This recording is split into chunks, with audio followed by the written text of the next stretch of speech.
Topografía. En este tema también es importante un sistema de fertirriego, de riego por aspersión, por microaspersión. Todo es posible diseñar. La ingeniería todo lo puede, dicen. Pueden subir el agua donde quieran, bajarla donde quieran, pero ¿a qué costo? ¿Y de qué forma? Y si lo van a hacer de manera uniforme o no. La topografía en pendientes ligeras de menos del 5% puede usar goteros microaspersores estándar no autocompensados. Quiere decir que a diferentes alturas, a cualquier presión cambia el caudal. Con sistemas de pendientes medias del 5 al 25% es necesariamente poner goteros microaspersores autocompensados que a cualquier presión dan el mismo caudal y eso cuesta más. Entonces, si yo quiero un riego barato con pendientes fuertes o medianas, pues voy a empezar mal mi sistema, voy a tener desuniformidad. Y pendientes muy altas, también es posible un sistema de fertirriego, pero aparte de ser autocompensado, debe ser antidrenante. Es decir, que cuando yo cierre el riego, el agua no me quede por allá escurriendo en las puntas y en los bordes. Entonces, todo esto hay que tenerlo en cuenta. Este es un sistema económico, este cuesta más y este cuesta más. Entonces, hay cultivos que con estas pendientes ponen este sistema y se ve una desuniformidad muy grande en las plantas. Y por más que se quiera uno parar de cabeza, no se puede controlar presiones, caudales, uniformidades, eficiencias. Entonces, la topografía es supremamente importante. Un plano topográfico debemos tener con curvas de nivel, saber qué lotes vamos a cultivar, identificarlas en un plano, dónde están las fuentes de agua, dónde está la fuente de energía. Importantísimo esto, si es de río, si es de quebrada, si es de pozo profundo, si son aguas residuales, porque también se riega con aguas residuales. Si es un reservorio, si es un canal de riego, cuál es la fuente. En lo posible, siempre buscar que el riego sea por gravedad cuando sea posible, porque la energía a largo plazo es costosa. La calidad del agua hay que tenerla muy en cuenta, porque la calidad química y física del agua afecta a los sistemas de fertirriego. Si nos podemos hablar de este tema, se nos pasan las 2 horas. Ubicación de la energía y el tipo de energía, si es monofásica, trifásica, dice la gasolina. Hoy en día está la tendencia de la energía solar. Qué bonito, estamos montando un proyecto en la costa, en Banano, en la costa norte, en el Magdalena, y el agricultor está considerando la energía solar. Hizo una cotización para las bombas de riego y las de inyección. El sistema costaba 200 millones de pesos y una planta eléctrica costaba 20 millones. ¿Ustedes qué creen? ¿Por cuál se decidieron? La planta eléctrica, porque es mucho dinero por ahora. Por ahora, esperemos que con el tiempo esos costos bajen. No iban a gastar mucho más porque los costos se salen de su estructura. Qué bueno, en potencias pequeñas la energía solar es una buena opción, pero en potencias grandes no es viable. Potencias pequeñas, 1, 2, 3, hasta 5 caballos. En este caso estamos hablando de un requerimiento de 50 caballos, que es una finca mediana pequeña. El gotero autocompensado, ¿cómo funciona? Pues eso significa que aquí tenemos un terreno, una pendiente. En pendiente, a cualquier pendiente siempre va a estar el mismo caudal. Tienen una membrana interna que está regulando el caudal y esa membrana es la que se encarga de cuando hay presión se cierra, cuando baja la presión se abre, pero siempre el caudal es constante. Ese es el gotero autocompensado que se debe poner en suelos con pendientes. Cuesta más, pero es uniforme. Pero este no es antidrenante. En las partes bajas va a quedar chorreando, va a quedar excesos. En las partes altas, mientras se llenan esas mangueras, el agua se va a demorar más. Es decir, durante el tiempo que esté regando va a ser el riego uniforme, pero en los tiempos de llenado y vaciado va a haber una desuniformidad. ¿Cuánto? En un cultivo extensivo a campo abierto donde los tiempos de riego son de 1 hora a 2 horas, esa desuniformidad es pequeña. En un cultivo de flores, cuando yo riego 5 minutos, esa desuniformidad es muy alta. Entonces también depende del cultivo, el tipo de gotero a seleccionar. En un cultivo de floricultura, de arándanos, de hortalizas bajo invernadero, no podría usar este. ¿Por qué? Porque voy a tener mucha desuniformidad en plantas y malas producciones y calidades. Y en un cultivo extensivo sí lo podría usar porque me va a dar buena uniformidad. Y este gotero también tiene otro beneficio, el autocompensado, en la uniformidad que estoy hablando, aquí vemos que este gotero de 4 litros hora, el caudal es igual en todo lado, a lo largo, a lo ancho de la válvula y arriba o abajo, mientras que este, si es el terreno plano, es menor, y si es de bajada va a ser igual, y si es de bajada es mayor al final. Ese es el no autocompensado y este es el autocompensado. Conclusión, los goteros autocompensados son una necesidad en terrenos ondulados. ¿Cuesta más? Sí, cuesta más, pero eso es lo ideal. Y si no, no lo hagamos, pero sepamos que vamos a tener desuniformidad. Este es otro caso. En el anterior era bajando y este es subiendo. Aquí vamos a tener 4 y acá arriba menos caudal en un gotero no autocompensado. Sigamos. Los largos. El gotero autocompensado también me permite mantener más largos de surcos. Ahí tengo un lote donde tengo que poner 3 tuberías de riego, 1, 2, 3, porque los surcos van en este sentido y no alcanzo a llegar tan lejos de los largos de surcos porque el gotero no es autocompensado. Para mantener una buena uniformidad tengo que poner 3 tuberías. Si yo pusiera un gotero autocompensado, puedo hacer surcos más largos con 2 tuberías y este sistema también, la manguera es más costosa, pero el sistema hidráulico se abarata. ¿Por qué? Porque estos surcos son más largos, porque puedo tener variaciones de presión entre este punto y este punto, pero al ser autocompensado, a cualquier presión en un rango entre 10 libras y 30 libras, mantengo el caudal constante. Eso también es otro beneficio de los autocompensados.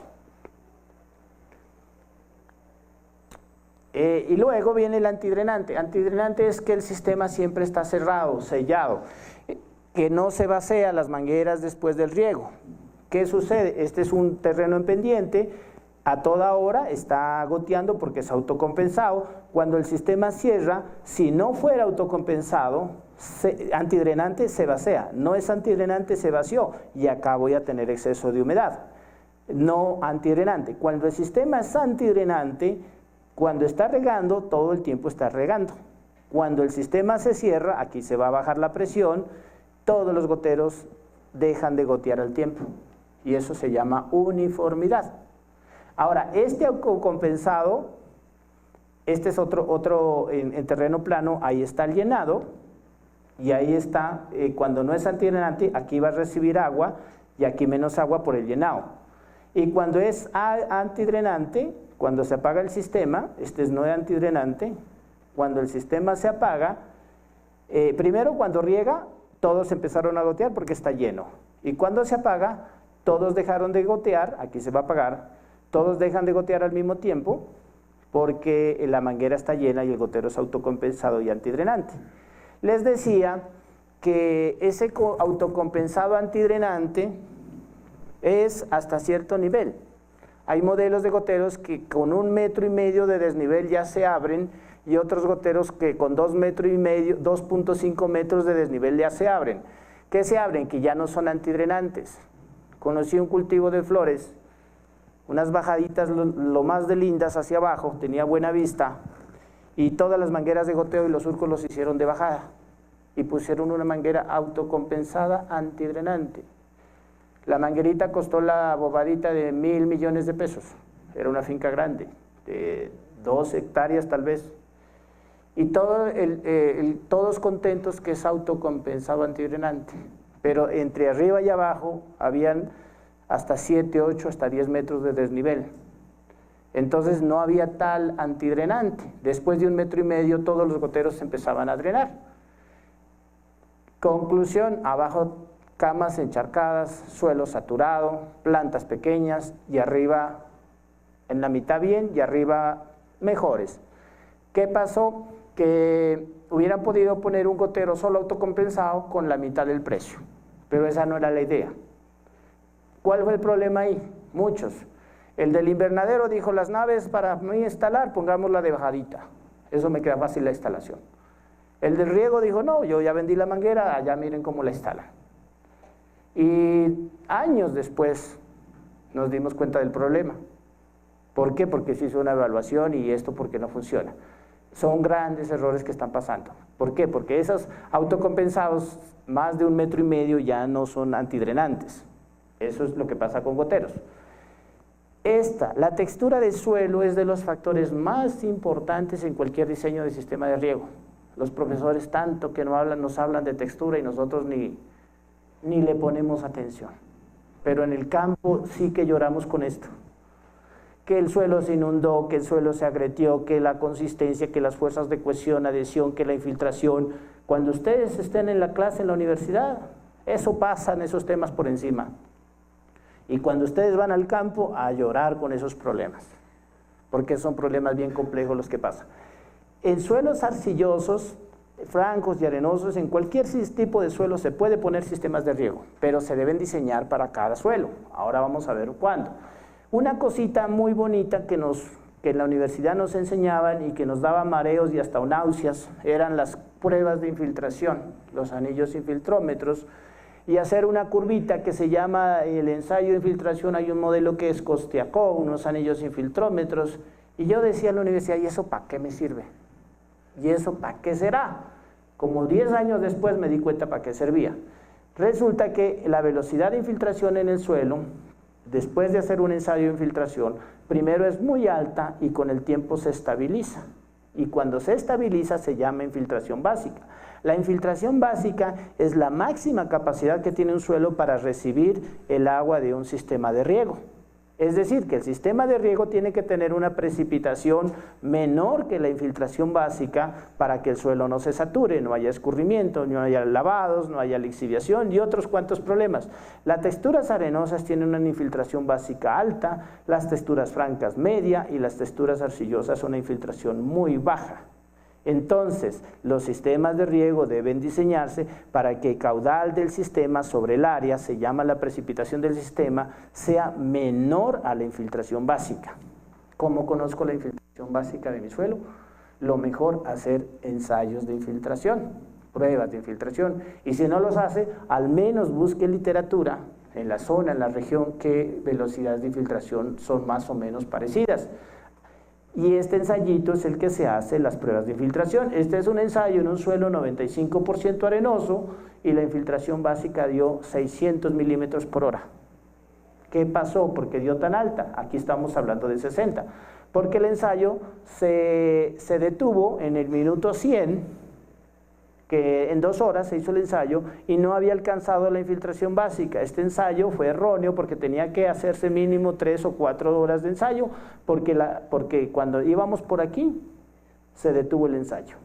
No alcanzó, por eso esto es un ensayo donde es muy alta, pero así se hacen las pruebas de infiltración. Aquí está el ingeniero haciendo las pruebas de infiltración. ¿Cuánto se hacen los anillos infiltrómetros? Se deben hacer mínimo 6 repeticiones. Por muestra. ¿Por qué? Porque una puede dar error, se hacen 6 y se descartan las erróneas, al menos 1 o 2 pueden salir erróneas. Y estos son datos de velocidades de infiltración promedios en suelos arenosos, en diferentes texturas. Las arcillosas son menores, en promedio 10 milímetros por hora versus 50. ¿Cómo debe ser la precipitación del sistema? Aquí debe ser baja porque el suelo se satura, aquí puede ser media y aquí podría ser alta. ¿Pero por qué baja? Porque aquí el problema no es que se sature, el problema es que esto infiltra tan rápido que un sistema de riego muy pesado, con alta precipitación, se me pierde el agua y los nutrientes por debajo de las raíces. Entonces, así deben ser los sistemas. ¿Cómo debe ser el volumen de riego por cada aplicación? Bajo, porque si riego mucho saturo el suelo, y acá bajo, porque si riego mucho pierdo por debajo de las raíces. ¿Cómo deberían ser las frecuencias de riego aquí? Riegos frecuentes pequeños y riegos frecuentes pequeños, y aquí podrían ser riegos un poco más profundos. Esta es la síntesis. Un sistema de riego debe tener una infiltración básica menor el caudal del sistema de riego, que es el caudal del sistema sobre el área, debe ser menor que la infiltración básica, porque de ser mayor, el suelo se satura, escorrentía y percolación. Eso casi nunca se tiene en cuenta. Casi nunca se tiene en cuenta, o pocas veces se tiene en cuenta.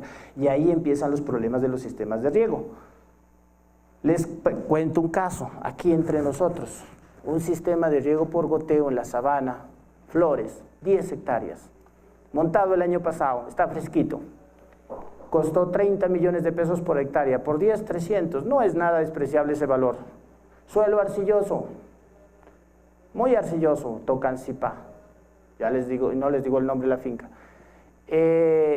pusieron goteros a 20 centímetros. Qué bueno, muy buena uniformidad a 20, pero pusieron goteros de 2 litros hora. Es una descarga muy alta para ese suelo. Riegan un minutico y se inunda el suelo y empieza el agua, cultivo de rosas en suelo, empieza el agua a irse hacia los caminos. El ingeniero dice, no puedo regar más de 3 minutos porque eso se me inunda. Pero resulta que a los 3 minutos ni siquiera el sistema se ha presurizado porque no es antidrenante y enseguida tiene pendientes. No saben qué hacer con ese sistema. Y como fueron goteros a 20 con 2 litros hora, cada 30 camas tuvieron que poner una válvula por el caudal de una válvula de 2 pulgadas. Y resulta que se llenaron de válvulas. El sistema tiene 60 válvulas de riego con 60 cables, con un controlador de 60 salidas a un costo muy alto, cuando podrían tener la mitad, porque hubieran podido poner 20, 1 litro hora. ¿Por qué? ¿Y quién lo hizo? Ah, no, la empresa de riego.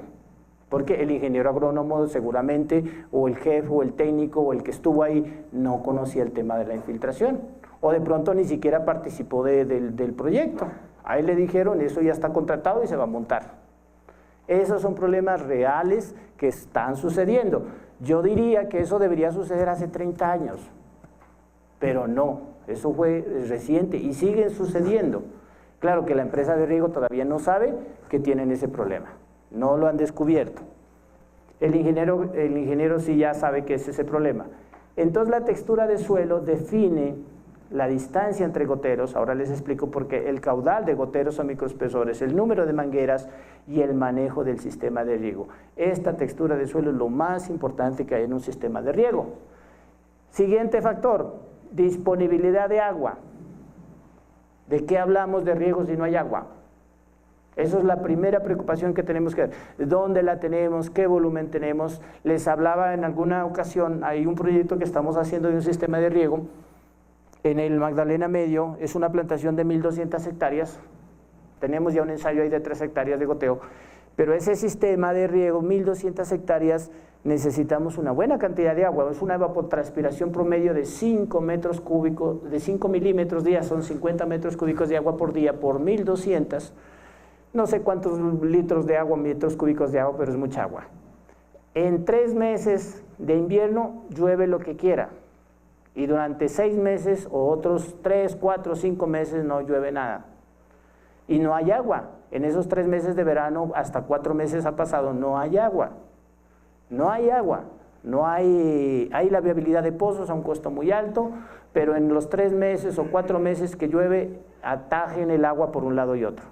Entonces, ¿en qué está basado ese proyecto? Se está planificando en hacer unos reservorios, mega reservorios, tipos represas naturales, para que en las épocas de lluvia almacenemos el agua de 3 meses. Y en épocas secas, de ahí vamos a regar. ¿Cuesta más? Sí, cuesta más, pero esa es la opción que tenemos. Los pozos van a ser más costosos. Entonces todo eso es el tema de planificación del agua, la calidad, las fuentes. Este es un proyecto en Perú que el agua, en un desierto, el agua se trae por un canal, este es como 6 metros de diámetro el canal y tiene casi 1,5 metros, 2 metros de profundidad. Este es un canal que llega de una represa que queda a 40 kilómetros. ¿A quién se le ocurre traer el agua a 40 kilómetros por un canal? Aquí en Colombia difícilmente hacemos eso, porque esperamos que llueva y no hablemos del sistema de riego. Allá sí hacen esos proyectos porque saben que o es esto o no es nada. Entonces esos son proyectos tecnificados muy bonitos. Bocatomas de ríos, reservorios, agualluvias, entre más cerca esté el agua, mejor, de mejor calidad química, física, mejor. Eso es el tema de agua. Se pueden usar tanques de almacenamiento de este tipo. En Colombia, muy bonito lo que se ha hecho hace muchos años. Distritos de riego, ustedes conocerán algunos. Y el gobierno echa platillos, pompos, luces, cámaras, show, que hicieron sistemas de distritos de sistema de riego y les llevan el agua a los agricultores en la cabecera de las fincas. Y de ahí para allá, ¿qué? De ahí para allá casi nada. La gente no sabe qué hacer con el agua. Ponen un surtidor, un pajarito ahí que riegue de alguna forma. Llevarles el agua a la cabecera a los agricultores en proyectos del gobierno del Estado no es suficiente. Esa es la mitad del trabajo. Deben llevarle la tecnología, la capacitación, la resistencia al cambio, el conocimiento hasta lograr una producción. Y eso es difícil de hacer, pero no basta con ponerles agua en las cabeceras. Requerimientos de agua del cultivo, esto sí que es otra historia. Conocí un cultivo de cítricos en el Tolima, 200 hectáreas. El sistema de riego lo diseñaron para aplicar 30 metros cúbicos al día, 3 milímetros en su máxima demanda en 24 horas.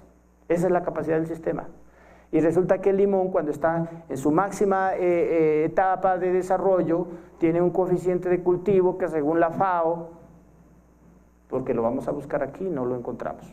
Toca ir a la literatura de alto nivel. El coeficiente de cultivo máximo para los cítricos es 0,8. La evapotranspiración de la zona en un día muy soleado puede ser 5.5 milímetros, por 0,8 da 4.5 milímetros al día, el coeficiente de cultivo. Dividido entre la eficiencia del riego, llegamos a 5 milímetros al día. Eso es lo que hay que aplicar. Y estábamos en 3 la capacidad. Y las plantas pequeñitas, el agricultor muy contento por el sistema de riego, pero no sabe lo que le espera.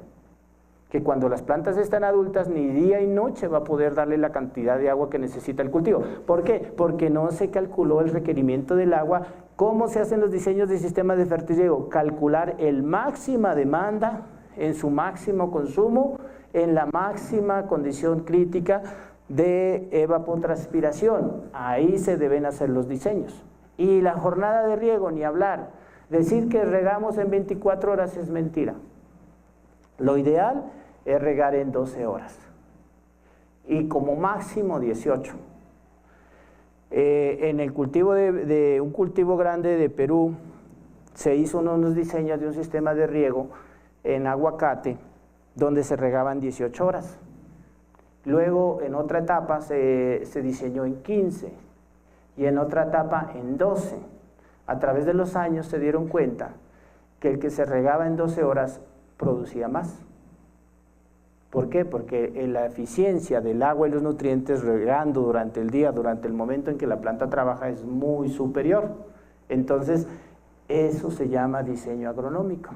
Decidir en cuántas horas queremos regar nuestra máxima demanda. ¿Y cómo se llega a eso? Con resultados, con experiencia. Por lo cual, una jornada de riego ideal es 12 horas, máximo 18, pero en condiciones que uno sabe que va a empezar a sacrificar producción. En floricultura, ¿cuánto es la jornada de riego? Aquí hay ingenieros expertos en flores. 8 horas en suelo. Hidroponía en sustrato, ¿cuál es la jornada de riego? 5 horas. O sea, ¿qué quiere decir? Que yo riego de 8 a 12, 8 a 1 y en la tarde riego. No. En los sustratos se debe reponer la solución nutritiva, un pulso de riego, en máximo 1 hora. En 1 hora tengo que darle la vuelta a la finca, porque si el sustrato no me retiene humedad, como sucede mucho en la floricultura, que se utiliza cascarilla de arroz quemada, que no retiene mucha humedad, si al cabo de 1 hora no le doy la vuelta, la planta ya está deshidratada. Entonces tiene que tener más capacidad del sistema de riego. El sistema de riego debe tener la capacidad según el cultivo.